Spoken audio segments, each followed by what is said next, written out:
The first thing you need to understand about the Kethmori Empire is that we had never lost a war, not in 10,000 years of expansion across 17 star systems. We were 8 feet tall, built like living weapons, with reflexes that could track a plasma bolt mid-flight. Our claws could slice through titanium, and our hide could deflect most small arms fire. When we arrived at a planet, civilization surrendered before we even landed. Earth was supposed to be routine. I remember standing in the briefing chamber of the dreadnought Kalethvar, studying the tactical displays with my battalion commanders. The planet rotated slowly before us, blue and white and utterly unremarkable. Intelligence reported a single species, humans, with primitive technology barely capable of leaving their own atmosphere. Their largest weapons could maybe scratch our landing craft. The estimated time for complete planetary subjugation was 6 standard days. Look at them, Commander Zethkar had laughed, his mandibles clicking with amusement. They fight each other constantly, divided into hundreds of tiny nations, constantly at war with themselves. They'll probably welcome us as liberators. The intelligence reports painted a picture of a chaotic, barbaric species. They had developed nuclear weapons and immediately used them on each other. They poisoned their own atmosphere for profit. They fought wars over invisible lines on maps and resources they could synthesize. To us, they seemed like the worst kind of primitive savages, destructive, short-sighted, and weak. Their military tactics are laughably simple, Weapons Master Krelmoth had added, scrolling through captured human military documents. They march in straight lines. They announce their positions with loud noises and bright flashes. They even wear bright colors to identify themselves to enemies. It's like they want to be killed efficiently. We materialized the invasion fleet in Earth's outer system on what the humans called a Tuesday. 300 ships, each one capable of glassing a continent. The plan was elegant in its simplicity. Establish orbital dominance, destroy their military infrastructure with surgical strikes, then land ground forces to accept surrender from whatever government remained functional. Clean, efficient, minimal casualties on both sides. The first sign that something was wrong came when Earth went silent. Not the confused chatter of a panicking primitive species. Not the desperate attempts at communication we expected. Complete radio silence. Every transmission stopped. Every satellite went dark. It was as if the entire planet had simply decided to stop acknowledging our existence. Sensor sweep shows their military installations are still intact, reported Navigator Thelrin from her station. But we're detecting no activity. No troop movements, no defensive preparations, nothing. Admiral Krextor, veteran of 40 conquest campaigns, studied the readings with growing unease. Run it again, check for jamming signals or stealth technology. Sir, their technology level makes any meaningful jamming impossible, and we've seen no evidence they possess stealth capabilities. Then where are they? The answer came 18 hours later, when they hit us. I was in my quarters, reviewing landing zone assignments, when the ship shuddered. Not the gentle vibration of engine adjustment or course correction. A violent, jarring impact that threw me against the bulkhead. Emergency lighting flickered on as the main power grid fluctuated. All hands to battle stations. We are under attack. Repeat, we are under attack. I ran to the command deck, my claws clicking on the metal decking. The scene there defied everything I thought I knew about space warfare. Our shields were flickering under sustained bombardment, but the sensor displays showed empty space around us. Where are they? Admiral Krextor demanded, his voice a low growl of frustration. Unknown, sir. We're taking fire from multiple vectors, but sensors show no hostile vessels. Impossible. Nothing that primitive can... The main display exploded in a shower of sparks as another impact rocked the ship. Through the viewport, I saw something that made my blood freeze. One of our escort cruisers, the Velcatha, was breaking apart.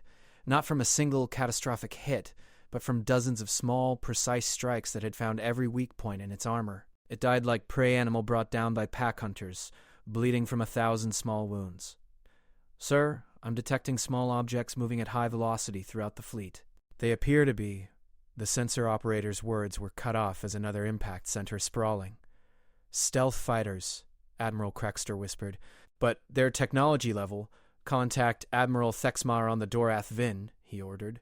I need a fleet-wide status report. The response came in the voice of a communications officer, not the Admiral. Sir, Admiral Thexmar is dead. Direct hit to the bridge. Commander Velter has assumed command, but we've lost both engine and shield generators. Requesting immediate assistance. Across the fleet, the reports were the same. The humans had somehow deployed fighters that our sensors couldn't detect, armed with weapons that found every vulnerability in our ship's defenses. In 20 minutes, we had lost more vessels than in the previous century of conquest. "Sir, detecting massive energy buildup on the planet's surface," the sensor operator called out. "Multiple locations. It's like they're charging." The lance of coherent energy that reached out from Earth's surface was invisible to the naked eye, but its effects were not. The dreadnought Morak Tel, pride of the fleet, simply ceased to exist. One moment it was there, the next there was only expanding plasma and debris. "Planetary defense grid," Admiral Krextor said, his voice hollow. "They've been building a planetary defense grid." But that wasn't the worst part. The worst part was the message that came through our communication systems in perfect Kethmori military code. "Attention, Kethmori fleet. You have 30 minutes to withdraw from Earth space or we will destroy every ship you have. This is your only warning." The voice was calm, almost pleasant, human definitely, but speaking our language with the precision of a trained diplomat. Whoever was talking to us understood our culture enough to know that issuing ultimatums to the Kethmori was typically a death sentence. Admiral Krextor was shaking with rage. "Signal the fleet. All ships, prepare for immediate planetary bombardment. If these primitives want to play at war, we'll show them what real war looks like." "Sir, our bombardment vessels are already engaging. But their ground-based defenses are intercepting everything we send down. We can't get through." I watched the tactical display with growing horror. Every bombardment torpedo, every plasma lance, every kinetic impactor we fired at the planet was being systematically destroyed before impact. The humans had turned their entire world into an impregnable fortress. "How?" the Admiral demanded. "How did primitives have better defensive technology than a species that's been fighting wars for 10,000 years? The answer came from an unexpected source, a human transmission, broadcast on all frequencies in perfect Kethmori. "We've been watching you for a long time. Every species you conquered, every world you destroyed, every innovation you made in the art of war. We've been learning. We've been preparing. And now we're ready." The voice paused, and when it continued, there was something in it that made my scale ridge with primal fear. "You came here thinking you were the apex predator. You thought wrong." What followed was a master class in psychological warfare that no Kethmori commander was prepared for. They didn't just attack our ships. They talked to us. Individual transmissions to specific vessels, sometimes to specific crew members, demonstrating knowledge of our fleet composition, our military history, even personal details about our families back home. "Commander Zethkar," came one transmission, directed specifically to my former briefing companion. "Your clutch sister Velnara is currently stationed at the Morathkai shipyards." Beautiful facility. Would be a shame if something happened to it. They were threatening our homeworlds. Somehow these primitives who had never left their own star system were threatening targets 17 light-years away. The psychological impact was devastating. These weren't random threats from desperate primitives. They were precisely targeted statements designed to make us understand that they knew everything about us, and they were prepared to take the war to our homes if necessary. "Sir," the communications officer reported, her voice shaking, "we're receiving similar transmissions across the fleet. They're naming specific crew members, referencing personal details, threatening targets in our home system." Admiral Krextor turned to me, his eyes wide with something I'd never seen in a Kethmori warrior before. "Fear. Colonel Velter, how long would it take for a ship to reach Kethmor from here?" "At maximum warp?" 14 standard days, sir. And how long would it take them to transmit a signal?" I felt my blood turn cold as the implications hit me. 17 hours, sir. Signal the fleet," he said quietly. "All ships, immediate withdrawal to Rally Point 7. We're leaving." "Sir, with respect, the Empire has never retreated from... The Empire has never faced an enemy that could threaten the homeworld while we're fighting them," he snapped. "These humans didn't just prepare to defend their planet, they prepared to destroy ours." As our fleet limped away from Earth, damaged and demoralized, I found myself studying the intelligence reports again. All those details about human warfare that we had dismissed as primitive savagery suddenly looked different. The constant wars weren't a sign of a chaotic species.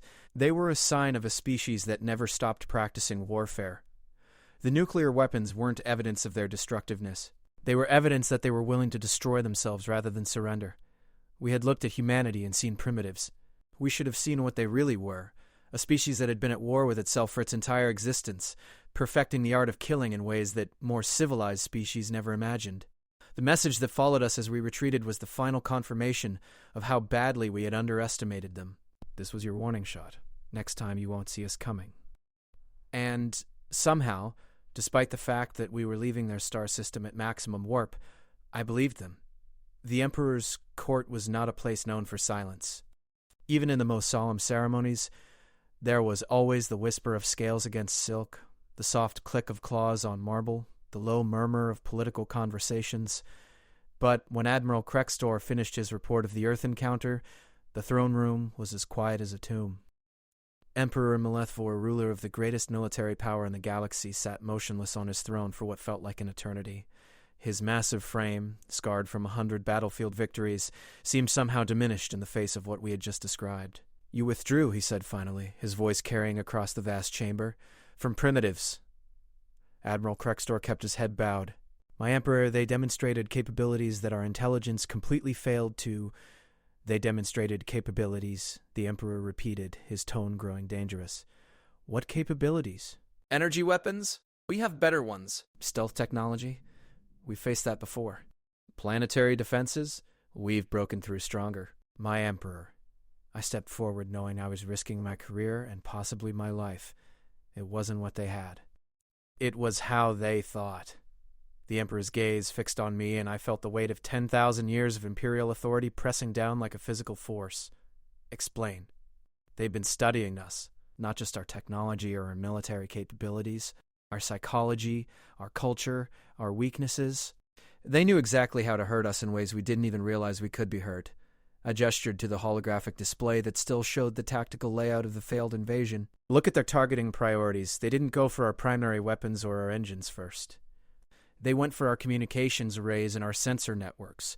They wanted us isolated, confused, unable to coordinate." "Standard tactics," growled General Drakmor from his position near the throne. "Any competent military force would target command and control." "Yes, sir." "But then they started talking to us. Individual ships, individual crew members. They demonstrated that they knew our fleet composition better than some of our own officers. They knew where our families lived.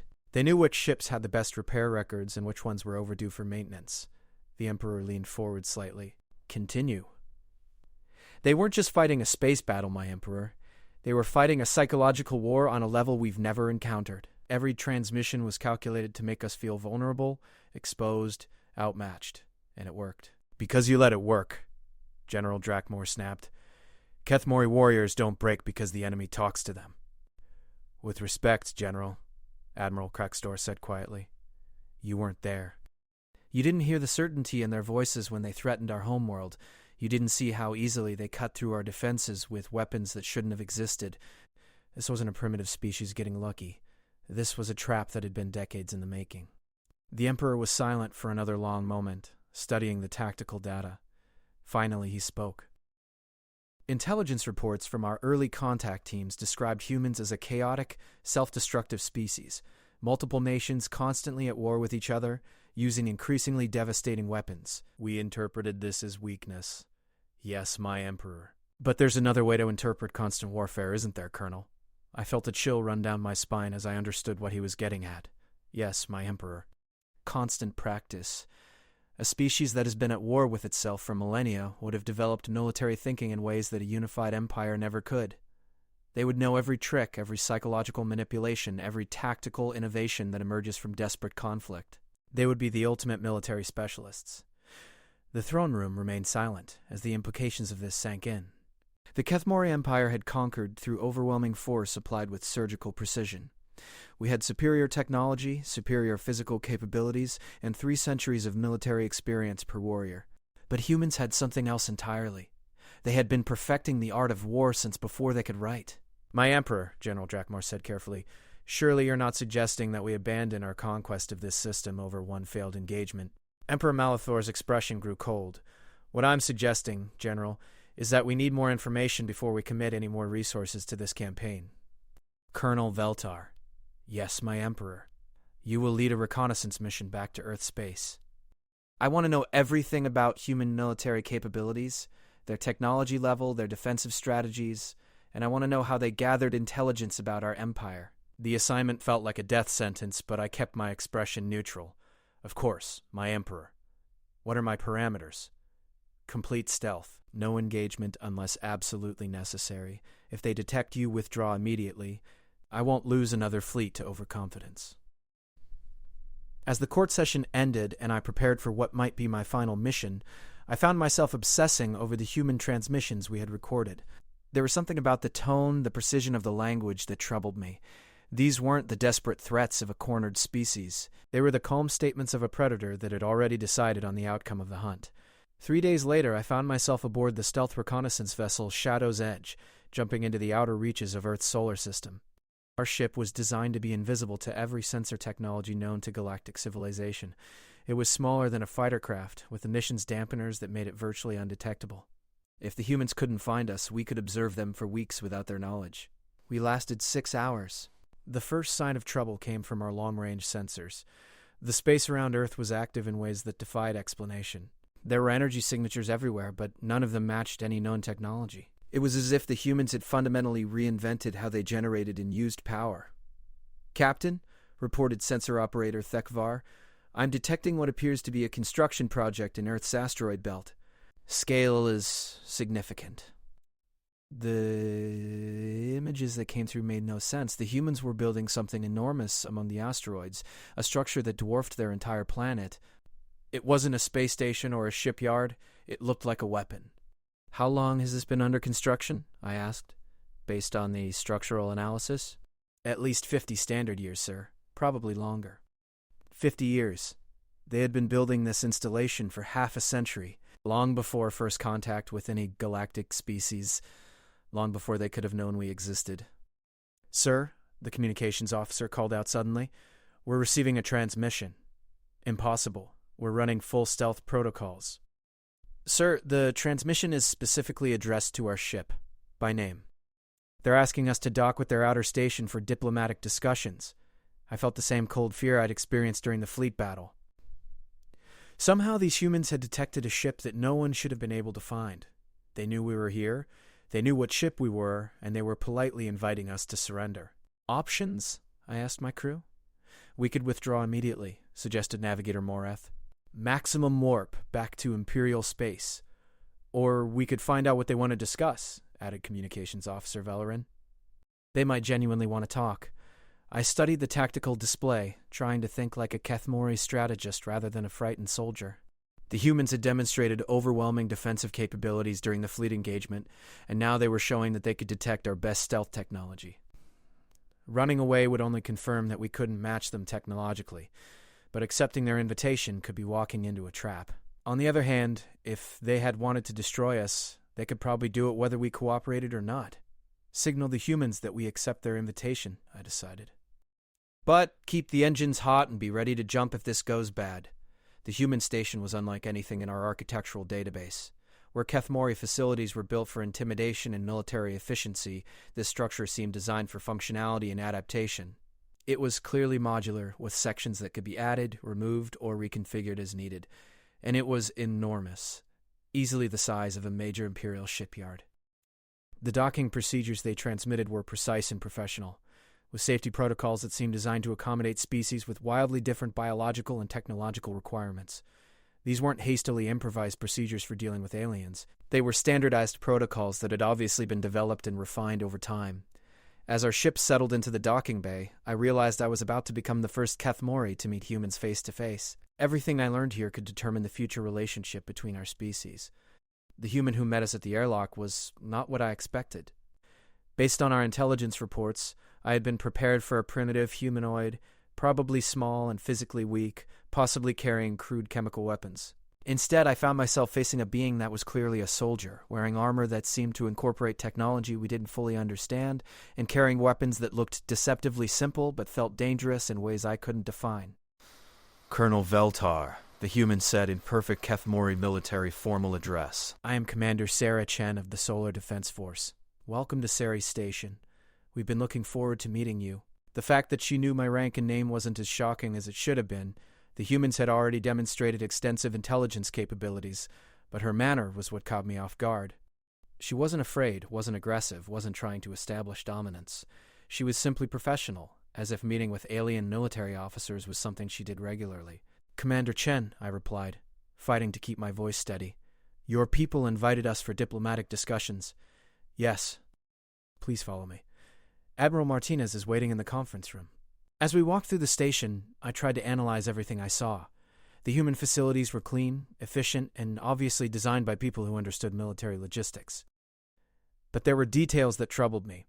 The weapons and placements were too well integrated into the structure, as if they had been planned from the beginning rather than added later. The personnel we passed moved with the disciplined precision of veteran soldiers, not the hasty mobilization of a species responding to first contact. Everything about this place suggested that the humans had been preparing for interstellar war long before they had any contact with interstellar civilization. Admiral Martinez was a small human by their standards, probably past prime fighting age by Kethmori measure, but there was something about her presence that made it clear she was the most dangerous person on the station. She had the absolute confidence of someone who had spent decades planning for this moment. "Colonel Veltar," she said, gesturing to a chair that had obviously been designed to accommodate Kethmori anatomy. "Please sit. We have much to discuss." "Admiral, my mission is to gather intelligence about your species' capabilities and intentions. I assume you understand that." She smiled, an expression that our xenological briefings had described as friendly but that looked unsettling on an alien face. "Of course. Just as I assume you understand that we've been gathering intelligence about your species for considerably longer." "How?" I asked bluntly. "Your species has never left this star system." "No, but yours has left your star system many times. We've been very interested in your expansion activities. Every world you've conquered, every species you've absorbed into your empire, every innovation in military technology you've developed. We've been watching and learning for 73 years. The implications of this statement hit me like a physical blow. 73 years. Since before your species had any official contact with Earth, yes. We've been aware of the Kethmori Empire since 2387. We've been preparing for your inevitable arrival since 2391. She activated a holographic display that showed a detailed map of Kethmori space, with fleet positions, shipyard locations, and military installations marked with accuracy that exceeded our own strategic databases. "We know about your invasion fleets, your logistics networks, your command structure, and your strategic doctrine. We know the names and psychological profiles of every major military leader in your empire.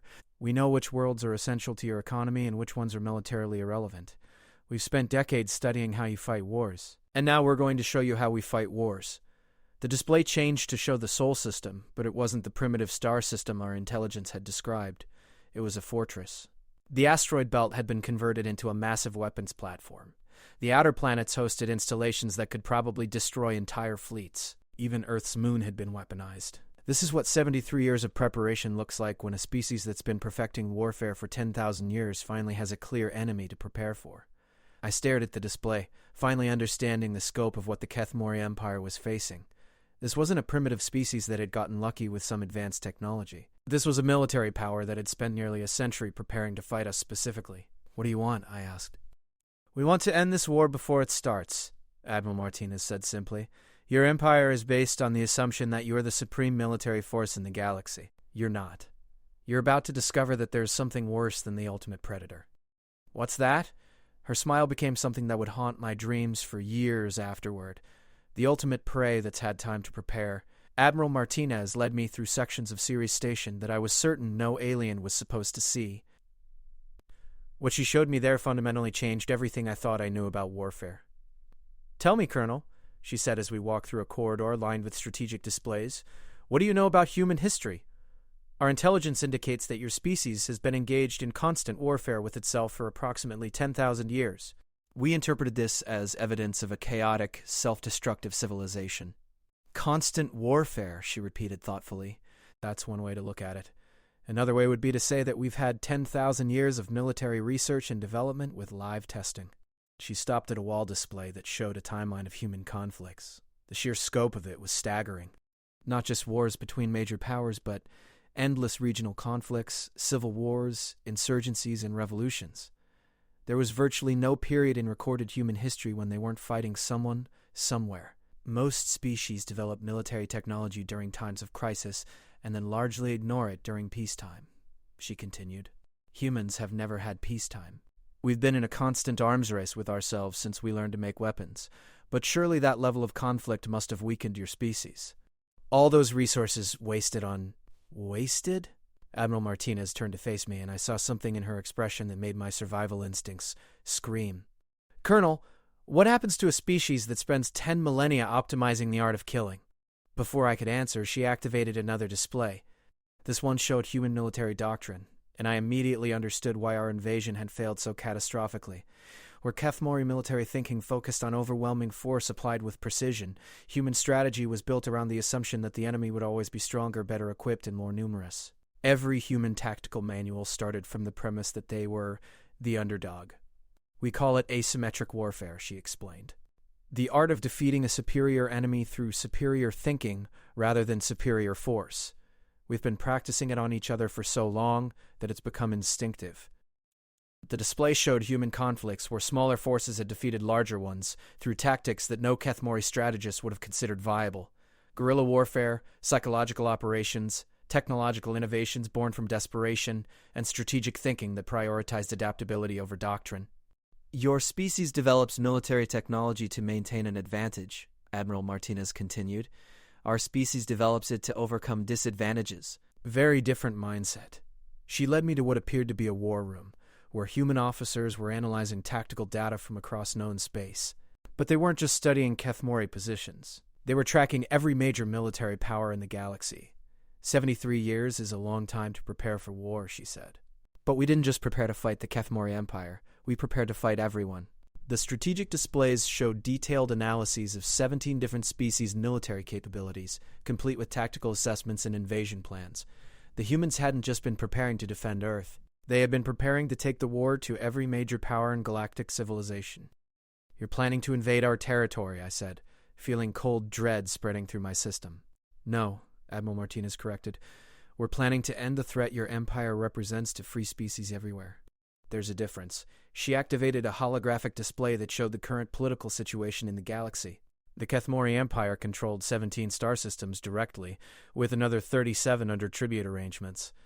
But the display also showed something our intelligence had missed. Resistance movements, underground networks, and species that were actively working to undermine imperial authority. Did you really think that 10,000 years of conquest wouldn't create enemies? Every species you've subjugated, every world you've stripped of resources, every culture you've destroyed, they all remember. And they've all been waiting for someone strong enough to give them hope. So you're going to liberate them? I asked. We're going to give them the tools to liberate themselves. There's a difference. The next display showed human technology transfer programs. They were already in contact with resistance groups across Kethmori space, providing weapons, tactical training, and strategic coordination. But it wasn't the primitive assistance I expected. The technology they were sharing was often superior to what the Imperial military used. How? I demanded. How does a species that's never left its own star system have better military technology than a galactic empire? Admiral Martinez smiled that unsettling human expression again. Because we've spent 73 years reverse engineering everything we could get our hands on, then improving it. Every piece of Kethmori technology, every weapon system, every piece of equipment that's ever been left behind on a conquered world, we've studied it, understood it, and built something better. She led me to what appeared to be a research and development section. Here, human scientists were working with technologies that seemed impossibly advanced. Weapons that could phase through solid matter, stealth systems that bent space-time around objects, and energy sources that violated several fundamental laws of physics as I understood them. Your empire's greatest weakness, she explained, is that you've never faced a peer competitor. For 10,000 years, you've fought primitive species with inferior technology. You've optimized your military for defeating the weak, not for fighting equals. Humans have only ever fought equals or superiors. We've never had the luxury of technological dominance. Everything we've ever developed has been designed to punch above our weight class.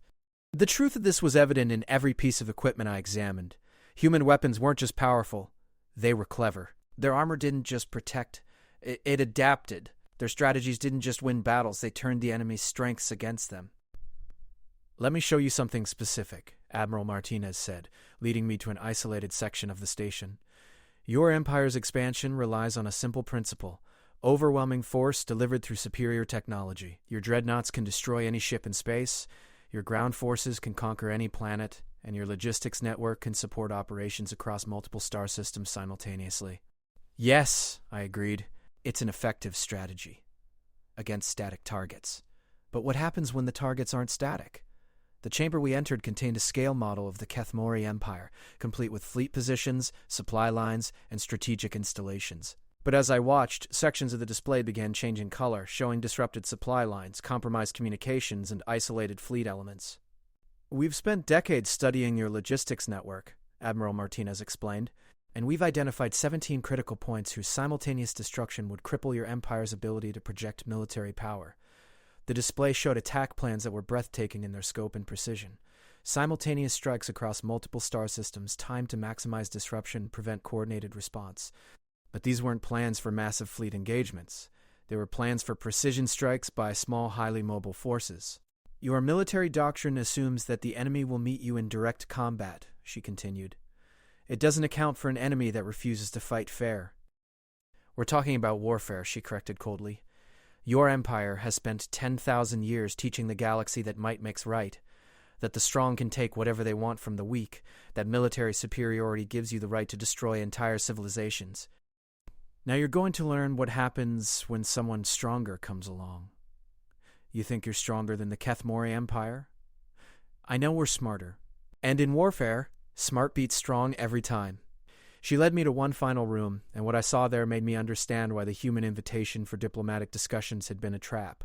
The room contained detailed intelligence files on every member of my reconnaissance mission. Not just our names and ranks, but personal histories, family connections, psychological profiles, and individual motivations. They knew more about my crew than I did. "We know about your assignment from Emperor Malethvor," Admiral Martinez said quietly. "We know about the intelligence gaps in your reports from the first invasion. We know about the political pressure on the Imperial Court to either commit to a full-scale war or negotiate a face-saving withdrawal. And we know about your personal situation, Colonel." She activated a display that showed my family compound on Kethmor, my mate, my offspring, my extended clan group, all of them going about their daily lives, unaware that they were being watched by human intelligence. "You have a choice to make," she said. "You can return to the Empire with a recommendation for immediate withdrawal from Earth space. You can help us establish formal diplomatic relations that acknowledge human sovereignty over the Sol system. Or you can continue this war and watch it destroy everything you care about. Are you threatening my family?" I demanded, my hand moving instinctively toward my weapon. "I'm explaining the consequences of your Empire's actions," she replied calmly. "Your intelligence mission has been compromised from the beginning. We allowed you to reach Sarah's station because we wanted you to see what you're facing. We wanted you to understand that this isn't a war your empire can win. The Kethmori Empire has never lost a war. The Kethmori Empire has never fought humans." She gestured to the displays around us, showing the scope of human preparation, their technological advantages, their strategic positioning, and their alliance with resistance movements throughout Imperial space. "Your empire is built on the assumption that military superiority gives you the right to rule. But superiority is relative. You were the apex predator when you were fighting primitive species with inferior technology. Now you're facing a species that's been preparing specifically to fight you for nearly a century. What do you want from me? We want you to go home and tell Emperor Malethvor the truth. Tell him that continuing this war will destroy the Kethmori Empire. Tell him that humans are willing to coexist peacefully, but only if your species abandons its imperial expansion and begins decolonization of subjugated worlds. And if the Emperor refuses?" Admiral Martinez's expression became something that would give me nightmares for the rest of my life. "Then you'll discover what total war looks like when it's fought by a species that's been practicing it for 10,000 years. The journey back to Imperial space gave me time to process what I had seen and learned. The humans hadn't just prepared to defend their world. They had prepared to destroy an empire. And from everything I had observed, they had the capability to do it. But more terrifying than their military capabilities was their absolute certainty that they would win. These weren't desperate primitives making empty threats. These were professional soldiers who had studied their enemy for decades and were confident in their strategy. As our ship entered Kethmori space, I faced the most difficult decision of my career. I could report what I had actually seen, that humanity represented an existential threat to the Empire that could only be countered by immediate and total withdrawal from their space.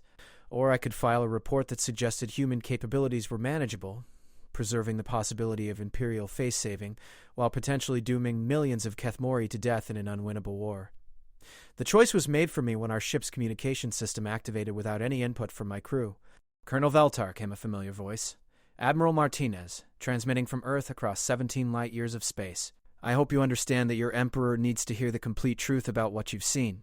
Anything less would be unfair to your people. Somehow the humans had compromised our communication systems. They were listening to everything we said, and they wanted to make sure I delivered the right message. This is your final warning, Colonel. Report the truth, or we'll deliver it ourselves. As I prepared my report for the Emperor, I realized that the real war hadn't even started yet. Everything that had happened so far, the failed invasion, the reconnaissance mission, the technological demonstrations, had been the humans giving the Kethmori Empire one last chance to avoid complete destruction. I was beginning to understand that humanity didn't just fight wars. They ended them. Emperor Malithvor listened to my complete report in absolute silence. When I finished describing human capabilities, their strategic positioning, and their ultimatum, the throne room remained quiet for several minutes. Finally, the Emperor spoke. They want us to abandon our imperial expansion and begin decolonization of subjugated worlds. Yes, my Emperor, after 10,000 years of building this empire, they expect us to simply give it up because they possess advanced technology. My Emperor, with respect, I don't believe their demands are negotiable. From everything I observed, they have the capability to enforce them. The Emperor rose from his throne, his massive frame towering over the assembled court. The Kethmori Empire does not negotiate from positions of weakness. If these humans want war, they will have it. General Drakmor stepped forward eagerly. My Emperor, we have over 1,000 ships available for immediate deployment. Even with their defensive capabilities, they cannot withstand the full might of the Imperial fleet. My Emperor, I interjected, knowing I was risking execution. The humans specifically mentioned that they have been monitoring this conversation. They are aware of any military preparations we make. As if summoned by my words, the throne room's primary display activated without any input from Imperial technicians. Admiral Martinez's face appeared on the screen, looking directly at Emperor Malethvor. Your Majesty, she said in perfect formal Kethmori, we had hoped that Colonel Veltar's report would help you understand the situation more clearly. Since you seem determined to continue this conflict, we felt it was time for more direct communication. The fact that humans could override Imperial communication systems from 17 light-years away sent a wave of shock through the assembled court. This level of technological penetration should have been impossible. We are prepared to demonstrate our capabilities, Admiral Martinez continued. As a gesture of good faith, we will limit our first strike to military targets only. Civilian populations will not be harmed. You have 1 standard hour to begin withdrawing your forces from all subjugated systems. You dare threaten the Kethmori Empire? Emperor Malethvor roared. We're not threatening you, Your Majesty. We're informing you. The strikes have already begun. The display changed to show tactical feeds from across the Empire. I watched in horror as Imperial installations were systematically destroyed by forces that appeared from nowhere, struck with devastating precision, and vanished before any response could be coordinated. The Morag Thule shipyards, primary construction facility for the Imperial fleet, simply ceased to exist. One moment the massive orbital installations were there, the next there was only expanding plasma and debris. The attack had been so precise that the planet below was completely undamaged. Similar scenes played out across 17 star systems. Command centers, weapons depots, communication hubs, and strategic installations were being eliminated with surgical precision. But somehow civilian areas were completely untouched. Impossible, General Drakmor whispered. Our intelligence shows no human ships in any of those systems. Because they're not using ships, I realized with growing dread. They're using something else. Admiral Martinez's voice continued from the display. Your Majesty, what you're seeing is the result of 73 years of preparation. We have assets throughout your empire that you never detected. We have capabilities your intelligence services never imagined. And we have allies you never knew existed. The tactical display showed something that made my blood freeze. Resistance movements on subjugated worlds were rising simultaneously, armed with weapons that matched or exceeded Imperial technology. Populations that had been suppressed for centuries were suddenly fighting back with the confidence of forces that expected to win. Every species your empire conquered remembers their freedom, Admiral Martinez explained. They'd been waiting for this moment for generations. We simply gave them the tools and coordination they needed. Emperor Malithvor was staring at the displays with an expression I'd never seen on his face before. For the first time in his reign, he was watching his empire die in real time. How? He demanded. How did you infiltrate our space without detection? How did you establish contact with resistance movements? How did you deploy weapons throughout our territory? Time and patience, Your Majesty. 73 years of careful preparation. Your empire's expansion creates refugees, displaced populations, survivors of conquered worlds. Over the decades, some of those refugees found their way to Earth. We listened to their stories, learned about their cultures, and helped them return home with gifts. The implications hit me like a physical blow. The humans hadn't just been preparing to defend Earth. They'd been building a revolution throughout Imperial space, using the Empire's own expansion against it. Your Majesty has a choice, Admiral Martinez continued. You can end this now by beginning immediate decolonization and withdrawal from occupied systems. Or you can escalate and discover what total war looks like. The Kethmori Empire does not surrender, the Emperor declared. Then you've chosen escalation. The display changed again, and what I saw there broke something fundamental in my understanding of warfare. Human ships were emerging from some kind of dimensional space directly inside Kethmor's orbital defense grid, not approaching from outside the system, not penetrating the defenses, materializing inside them. Impossible, General Drakmor breathed. Nothing can bypass our planetary shields. Your shields are designed to stop ships traveling through normal space, Admiral Martinez explained patiently. Humans stopped limiting themselves to normal space decades ago. The human fleet that appeared around our homeworld was unlike anything in Imperial records. The ships seemed to bend space around themselves, making precise targeting impossible. Their weapons phased through solid matter to strike at internal systems. Their movements defied several basic laws of physics. You have developed impossibilities, Emperor Malethfor said. We've developed solutions to problems your empire never had to solve, Admiral Martinez corrected. When you're always the superior force, you never need to innovate beyond incremental improvements. When you're always the underdog, every innovation is a matter of survival. The human ships weren't attacking yet. They were simply demonstrating their presence, their technological superiority, and their ability to appear anywhere in Imperial space whenever they chose. Your Majesty, this is your final opportunity to end this peacefully, Admiral Martinez said. We are prepared to accept surrender and begin negotiations for an orderly transition of power. Your people will not be harmed. Your culture will be preserved. But the Empire ends now.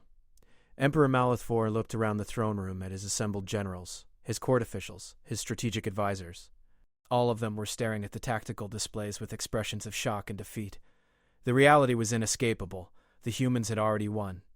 What are your terms? He asked quietly. Immediate cessation of all military operations. Withdrawal of Imperial forces from all subjugated systems within 6 standard months. Reparations to conquered species in the form of technological assistance and resource transfers. Establishment of democratic governments on all former Imperial worlds, and permanent abandonment of territorial expansion beyond your original home system. You're demanding the complete dismantling of our civilization.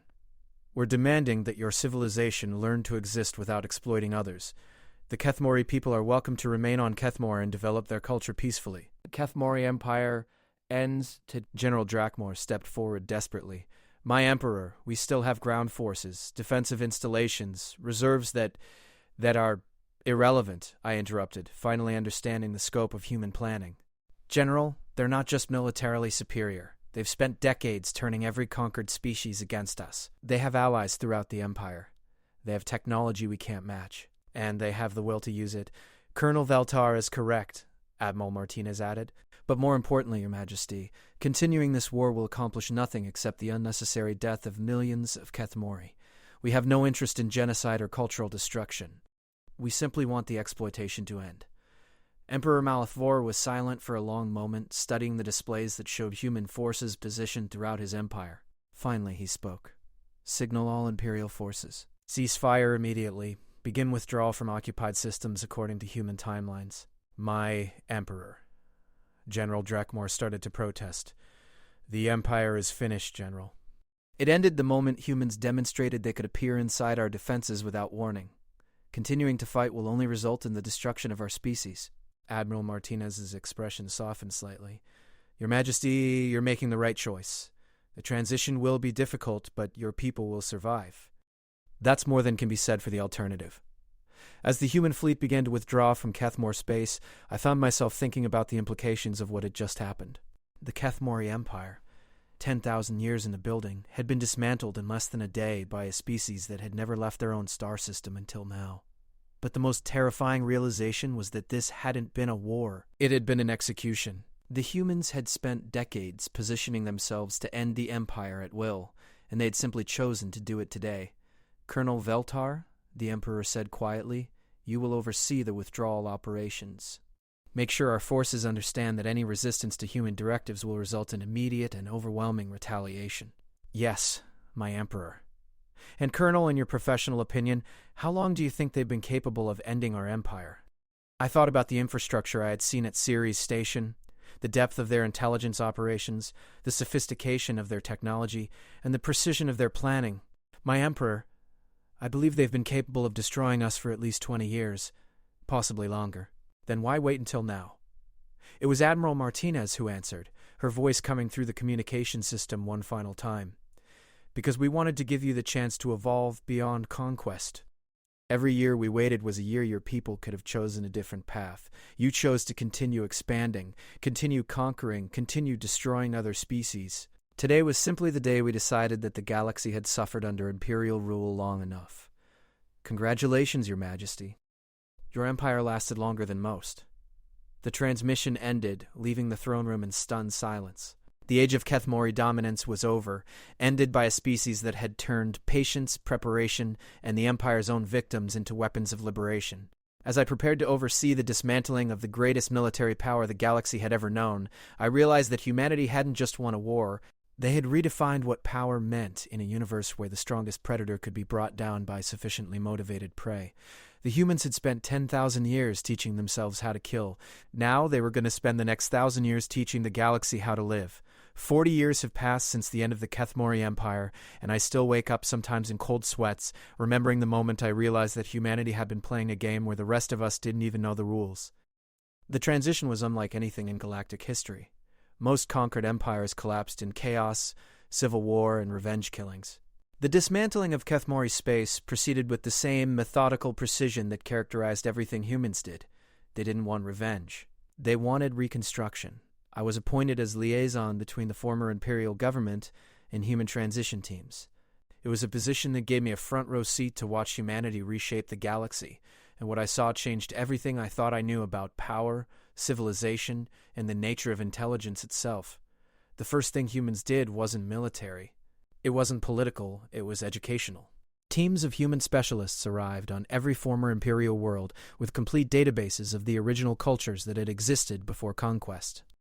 Languages that had been suppressed for centuries, artistic traditions that had been banned, scientific knowledge that had been destroyed, all of it preserved in human archives, studied and maintained by people who had never seen these worlds but understood that culture was the foundation of freedom. How? I asked Dr. Sarah Kim, the human xenocultural specialist working on Kethmor itself. How did you preserve knowledge of civilizations that were destroyed before your species had interstellar travel? The same way we preserved everything else, she replied. We listened. Every refugee, every survivor, every escaped slave who made it to Earth brought their memories with them. We recorded everything, studied it, preserved it, and prepared to give it back when the time came. The scope of human preparation was becoming clearer with each passing day. They hadn't just been building weapons and gathering intelligence. They had been preserving the cultures of dozens of species, maintaining the knowledge that empires typically destroyed, preparing for the day when they could give conquered peoples back their own histories. But the real genius of human planning became apparent when the resistance movements they had armed began the process of self-governance. These weren't chaotic revolutions driven by revenge. They were coordinated transitions guided by leaders who had been trained in human academies for decades, equipped with governmental structures based on democratic principles and supported by technology transfers that ensured economic stability. You've been building governments, I realized during one of my briefings with the human transition team. Not just weapons, not just intelligence networks, entire governmental systems for species you'd never met. Democracy isn't a human invention, explained Commander Chen, now serving as a political advisor rather than a military officer. It's a natural development for any intelligent species given the right conditions. We just studied what worked, eliminated what didn't, and prepared template systems that could be adapted to local cultures. The transformation of former Imperial space happened with a speed that defied political science. Worlds that had been under Kethmori rule for centuries were establishing functioning democratic governments within months. Trade networks that had been disrupted by Imperial collapse were restored and expanded. Scientific research that had been stagnant under imperial doctrine exploded into innovation. It's impossible, former General Drakmore told me during one of our periodic meetings. He had been reduced to serving as a military historian, documenting the Empire's campaigns for human scholars. Political transitions take generations. Economic reconstruction takes decades. You can't transform an entire galactic civilization this quickly. Unless you spent 80 years preparing for it, I reminded him. The more I worked with human transition teams, the more I understood the scope of their long-term planning. They hadn't just prepared to win a war. They had prepared to win the peace. Every aspect of post-imperial reconstruction had been planned, tested, refined, and optimized before the first shot was fired. But perhaps the most unsettling aspect of human governance was how they handled the Kethmori themselves. I had expected occupation, maybe punishment, certainly some form of imposed restriction on our military capabilities. Instead, humans offered us the same democratic transition they were providing to our former subjects. They wanted to transform the Kethmori from conquerors into partners. Why? I asked Admiral Martinez during one of our final meetings. Your species could easily dominate the galaxy now. You have the technology, the strategic positioning, the military advantage. Why give up that power? Because power that depends on military dominance isn't sustainable, she replied. Your empire proved that. Eventually you encounter someone stronger, smarter, or more determined. Then everything collapses. But humans are stronger, smarter, and more determined than any species in the galaxy. Today, yes. But what about in 1,000 years? What about when the next crisis arises that requires innovations we haven't thought of yet? The only sustainable power is the kind that makes everyone stronger, not just yourself.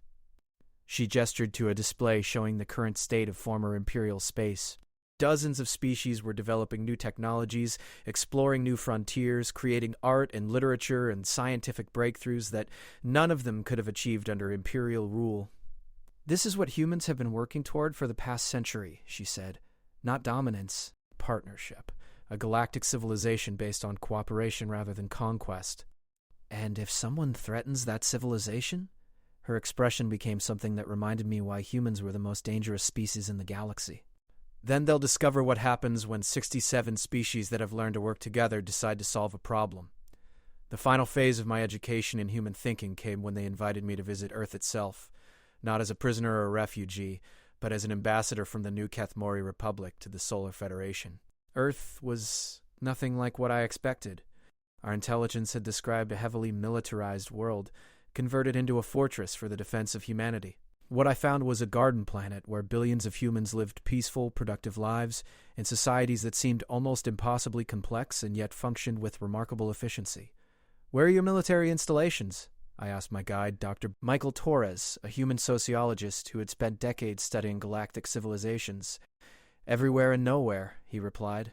Human defense isn't based on fixed installations. It's based on adaptive capacity. Every human settlement can become a military base if necessary. Every citizen has basic military training. Every industrial facility can be converted to weapons production within days. Your entire civilization is a weapon. Our entire civilization is a tool, he corrected. It can be used for creation or destruction as circumstances require, but we prefer creation. We walked through cities that showcased the best of human engineering and artistic achievement, but what struck me most was how diverse they were. Not just human diversity, though Earth contained more genetic and cultural variation than any world I'd ever seen, but species diversity. Refugees and immigrants from dozens of worlds had made Earth their home, contributing their own knowledge and perspectives to human society. This is what we were really building toward, Dr. Torres explained. Not a human empire, a galactic community, a place where any species could contribute and benefit. But surely humans maintain ultimate authority? Why would we want that burden? He asked, genuinely puzzled. Authority means responsibility. Responsibility means being blamed when things go wrong. Much better to share both the authority and responsibility among everyone who's affected by the decisions. The political structure of the Solar Federation was unlike anything in galactic political theory. Rather than centralized authority flowing down from a supreme leader, it was a complex network of cooperative agreements, shared resources, and collaborative decision-making that somehow managed to function despite involving dozens of different species with completely different biological and cultural needs. How do you prevent conflicts between such different groups? I asked. We manage them. Conflict isn't necessarily destructive. It can be a source of innovation and growth if it's handled properly. He showed me human conflict resolution systems that were based on principles I'd never encountered. Rather than authority-based solutions imposed by superior force, they used negotiation systems that found ways for all parties to benefit from cooperation. Your species has militarized cooperation, I realized. That's one way to look at it. We've applied the same systematic approach to peace that we used to apply to war. If you can optimize killing, you can optimize coexistence. On my final day on Earth, Dr. Torres took me to a memorial that honored the victims of the Kethmori Empire. Names, images, and cultural artifacts from every world that had been conquered, every species that had been subjugated, every individual whose life had been lost to imperial expansion. The memorial was massive, containing the documented stories of billions of beings. But what struck me wasn't its size. It was its tone. There was no hatred here, no calls for revenge, just remembrance, and a commitment to ensure that such suffering never happened again. This is why we fought, Dr. Torres said quietly. Not for human dominance, for their freedom. And now that they're free, now we help them build something better than what came before. As I prepared to return to Kethmor, I found myself fundamentally changed by everything I had seen and learned. The humans had not just defeated the greatest military empire in galactic history, they had created something unprecedented, a civilization based on the systematic optimization of cooperation rather than competition. But perhaps the most unsettling realization was that they were still preparing for war. Not aggressive war. They had no interest in conquest or domination. But they were constantly developing new capabilities, training new strategies, preparing for threats that might emerge, from beyond the galaxy or from within it.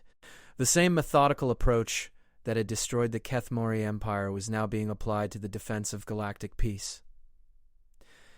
"What are you preparing for now?" I asked Admiral Martinez during our final meeting. "Unknown unknowns," she replied. "We've solved the problem of imperial expansion within the galaxy. But galaxies are big places, and the universe is bigger still. Somewhere out there might be something worse than the Kethmori Empire. If so, we'll be ready for it.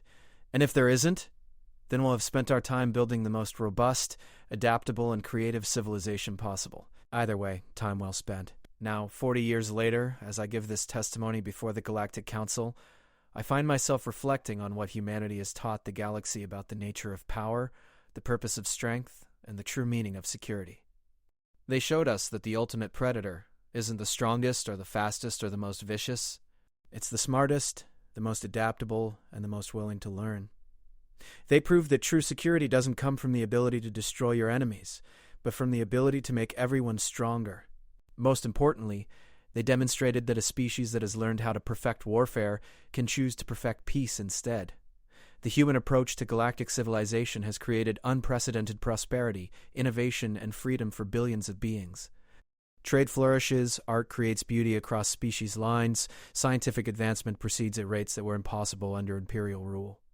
But I still wake up sometimes remembering that calm professional certainty in Admiral Martinez's voice when she told Emperor Malithor that continuing the war would mean total destruction. Remembering the absolute confidence of beings who had spent a century preparing for a single moment, and who had planned that moment perfectly, humans chose cooperation over domination. They chose construction over destruction.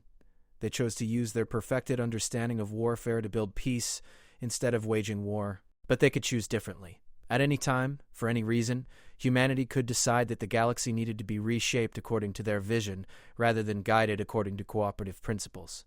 The most terrifying realization isn't that humans are the apex predators of galactic civilization, it's that they're choosing not to be. For now,